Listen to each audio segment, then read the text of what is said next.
G'day, Ufi. How different is the approach to this game compared to a regular season game? It's knockout. You win on Saturday. Tomorrow you carry on. You lose and it's done. Yeah, look, it's finals football. There's so many more different factors to finals football. There's a lot more you need to think of.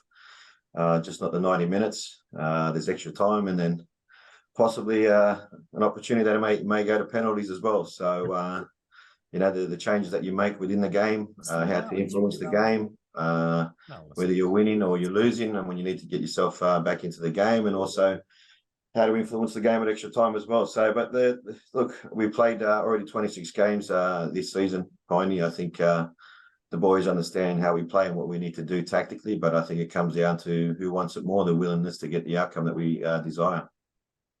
Oscar said yesterday, I asked him about the 5-1 loss that he wasn't involved in and whether it was just a case of putting that to one side. And he said, no, actually, what we should do is use that to fuel us, if you like. Is that a tactic that you'll use with the guys? Yeah, look, if the players want to use that for themselves and use that as fuel to get us to win, no, I've got no issues whatsoever. But look, that was during the season, different time. We drew with them the first game of the season where we could have won. We nearly played a perfect game with 10 men, conceded a late goal with a set piece, and then we beat them at home after that. So, and even in that game that we lost 5-1, I think there were moments in the game where we could have got something out of it. We weren't clinical, I would say, as we should have been, and allowed them to score some easy goals with some set pieces and transition moments. So we're very wary of Adelaide and what their strengths are. And look, if the boys want to use that as fuel, they're more than welcome to. Thanks, mate. I'll pass it on. Hey, I'll be Phil here. Just in terms of squad news, is everyone available aside from Ben Old? Yeah, everyone's in the list at the moment for players. And the only one is Oldie, as you know. But I think I'll let you guys know now. I know Nico is sick. Nico didn't travel with us, Boxy, so he's the only one with Oldie. Okay, and so Sam Sutton has travelled? No, he hasn't travelled, but things can change. We still got another day, mate. We still got today that if things changes, we've got another session here in Adelaide. So we'll see what happens. What have you learned from what Central Coast did to Adelaide in the last game? Do you think that you need to take the game to Adelaide? Do you think that's the best way of beating them? Yeah, look, what Central Coast did was they were very clinical in front of goal. They scored at the right moments. They scored at times where Adelaide had opened up when they were chasing the game, and were very clinical in those moments as well in transition. We've got our own style of playing, Philip. The way that we set up, the way that we play. Adelaide love an open game. Adelaide love a game where it's very open. They love to cheat at times with their front three, and don't mind playing a bit of transition. So we know their strengths and weaknesses, like I said, and we'll plan and prepare for that. When you say cheat, what do you mean by that? Oh, like what they do is they hope that they win the ball with the players that's with less players defending, and keep a few players up top to hit oppositions in transition, because obviously you're what people don't realise is you're most vulnerable when you do have the ball, because you're most open, because you're trying to use the whole width of the pitch to create goal scoring opportunities, and then they leave players up top in moments to capitalise when you do throw numbers forward. Okay, so nothing against the rules. No. When I say cheat, it's not in a bad way. It's they cheat to try to expose you with players, lingering on the halfway line in moments to break away in transition. And that's something that they do well. No, all good. Cheers. G'day, Ufi, Ben McKay here, mate. Can you just give me a line or just run me through all three of the games that you've done with Adelaide this season? I think you actually have covered off the first one, but the middle game as well was, I think, when Adelaide, Craig Goodwin was back from the World Cup and flying a million miles an hour, and you took them down to Peg at Sky Stadium. You've got a bit of history with them this year already. Yeah, look, the second game I thought we played well at home. I think we actually played some good football. Even the last game that we lost them, I thought we still had some really good moments. We played straight through them. Create opportunities. Even when we went down, we had opportunities to get ourselves back into the game, which we didn't capitalise on. And they're a very good team at home. And they, like I said, they like to play in a lot of space. And they love when teams open up and chase the game. So for us, look, they've got some very influential players, and we're aware of it, but we also know that we've got quality in our team too to be able to hurt them. When you said they love an open game, it sort of raises the obvious question: are you going to try and shut the game down? Yeah, look, there's going to be moments where you have the ball and you have to play open, Ben, at the same time. So you need to be able to try to break lines and create goal scoring opportunities, and at the same time, we need to nullify their strengths, which is getting players on the ball in transition moments. It's one thing that's we're very mindful of, that they are very good in transition moments. We need to stop that from happening when we do lose the ball, and how much pressure we can put on the ball, and how our setup is when we lose the ball in the first 3 to 5 seconds. So that's very important. And also, they're a team that's I think they're third on the list by long balls. So we need to deal with those moments. And also, I think they're one of the top teams that deliver a lot of balls into the box. So it's not just dealing with the ball into the box, it's also stopping that from happening. Since we last spoke to you, Oscar Zawada was named your Player of the Year. Do you get a sense from your top goal scorer that he's right up for this? I think they all are. I think the group has worked very hard to get themselves to play finals football, and now we're here. We've got one game that we play that we win, and then we can play a home final in Wellington. So I'm sure the players will be up for it. These opportunities don't come very often, and I think our boys need to be exposed in these moments. And I think in the 4 seasons that I've been here, we've been in it 3 times, and we've had opportunities to play finals football. And the more experience they get, I think the better it is for the group and for the club as well, to be able to get through these moments. And just a word on Oscar's preparation then? Oscar Zawada's preparation? Yep. Yeah, no different to any other week. We had a chat at the start of the week, and I told the boys it's very important. You've worked hard to get to this point. Let's enjoy the week, and we work hard, and we go and play another game. At the end of the day, it's finals football.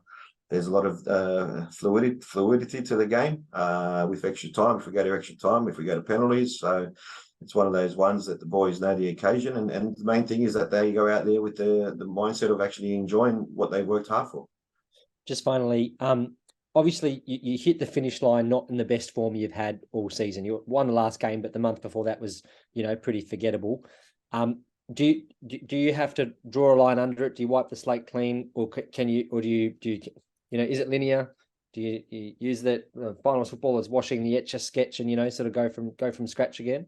No, I wouldn't say that. We won our last game, Ben. So I think the boys would have regained confidence from our win against Macarthur, and I can't certainly say that again for Adelaide. I think ever since Western United, they've struggled. Their form has dropped. They were flying at one stage. I think they were 12, 13 games unbeaten. But finals football is a different ball game altogether. So during the season, you're playing for points to make it into the top 6, and now finals football is a different game altogether. Thank you. Good evening, Michael Burgess here. Just wondering, as a coach, what have you learned from the previous playoff games you've been involved with the Phoenix? Yeah, the previous ones, I think the first year was against Perth where we lost 1-0. It was one moment where we conceded, and then I think we dominated for the rest of the game and didn't capitalise on the moments. I think last season, again, Western United, they had that one moment with Prilovic where he scored a very good goal, and then we had moments to get ourselves back into the game, and I think Jamie Young made some fantastic saves. But look, I think every game is different, every opponent is different, the way that we set up and the way that we play. So like I said, we know the strengths and the weaknesses of the opponents. We need to exploit them, and we need to stop their strengths as well. And the mindset, like I said, with the boys, we've been together, for this season, we played 26 games already. Tactically, we'll set up in the best way we believe is to get the outcome. But I guess it comes down to how much do the boys really want it, and how far do we want to go with this.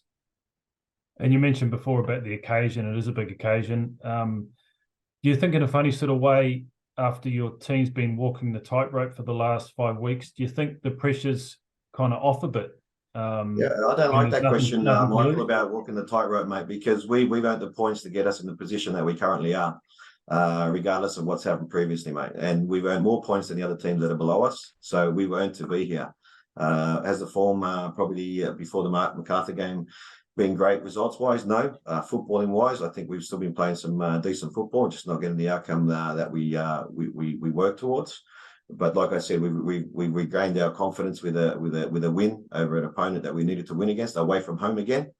So again, for us, form and all that stuff, I think is irrelevant actually leading into this game, because it is a big occasion. But do you feel that in a funny sort of way, the pressure's off a bit, and there's a real nothing to lose scenario for this game? The pressure is what you put on yourself, Michael. Pressure is what you have on your own expectation and what you want to achieve in life. For me, there's always going to be external pressure. That's something that you can't control. For me, it's our expectation and what the group wants to achieve. Great, thanks, Ufuk. Thank you. If we can ask too, you haven't won a playoff game in your tenure, and you look back on the seasons you've been in charge. Consistently you've been up there and in the midst. But how determined are you to leave with a playoff win under your belt? I want to go all the way. I don't want this to be my last game at the club. We win this game. We get a nice home game to play in front of our fans. We haven't had that luxury since my tenure at the club because of COVID. So this game is very important to myself and the club. And look, we had a great awards night the other day, and you can see the support for the group and the players to be successful. So one thing we want to do is we want to actually put a smile on people's faces and hopefully get through this game, and then get the opportunity to play a home and an away league of finals football and go all the way. And I hope that I'm here till June the 3rd. Yeah, because you mentioned at the awards that you wore a suit against Macarthur in case it was your last game. Are you going to do the same against Adelaide, or are you going with the tracksuit expecting to have another game after that? The reality is, you've got to think of all possibilities, Philip. At the end of the day, it was raining in Macarthur, but I still thought the right thing to do was to wear my suit, because it could have been football. You don't know what can happen within games. If I could predict the scoreline every game, I think life would be easy, but I can't. So for me, always dress to your vision. I think that's very important. And also, I'm still representing the club. I am the head coach of the club, and I've got to do that in a certain manner. And there's, I think, only one player in ALeague history has won more titles than Costa Barbarouses. How crucial is it to have a guy like that with that experience in the squad? Yeah, very, very important. I think not just having him, but also I think Costa sharing his experience with those players and knows what and sharing that experience of he knows what it takes to be able to win titles. I think that's very important. Not just having him within the team and playing the game, but I think sharing his experiences with the group is very important, and I think he's done that quite well. So that's someone that we can lean on. Awesome. All the best. Thank you. Ufuk, just one more from me. In this story, Erin Conda has been a guy who Adelaide have used exclusively off the bench late in games, and he's come on and impacted games. Do you have to specifically strategise for when that happens tomorrow night? Yeah, look, I think they use him well, in the sense that, especially at home when they do go up and teams are chasing the game, and he's a very, very explosive player, and he's a creative player, and creates opportunities and scores goals. So the main thing is, Piney, we don't get ourselves in that position where we're chasing the game late, and we give him the opportunities and the space to be able to do that. So it's very important that we stay in the game. Hopefully we're leading the game. Then he comes onto a game where there is more or less space and time for him to be influential.